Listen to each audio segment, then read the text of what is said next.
बिस्मिल्लाहिर्रहमानिर्रहीम।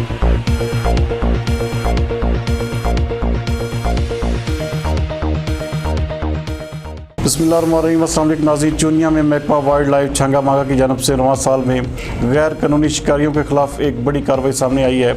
हमारे district bureau chief Mohammad Aleem के मुताबिक महकमा वाइल्ड लाइफ तहसील चूनिया के इंस्पेक्टर राना अमजद अली ने अपनी टीम मोहम्मद इमरान भट्टी, शेख मोहम्मद नदीम, फुकरान खान और राना सिकंदर अली के हमरा रवां साल 2020 में हिरन, मुर्गाबी और दीगर नायाब परिंदों का नाजायज़ शिकार करने वाले शिकारियों को पकड़कर महकमाना कार्रवाई अमल में लाते हुए वाइल्ड लाइफ एक्ट के तहत 29 चालान किए हैं और भारी रकम का जुर्माना करते हुए मबलिग 2,29,000 रुपये सरकार के ख़जाने में भी जमा करवा दिए हैं। जबकि दूसरी जानब महकमा वाइल्ड लाइफ की इस सख्त कार्रवाई से नाजायज़ शिकारी बहुत परेशान हैं और मुलाजमान को हरासा करने के लिए मुख्तलिफ तरीके भी इख्तियार किए जा रहे हैं।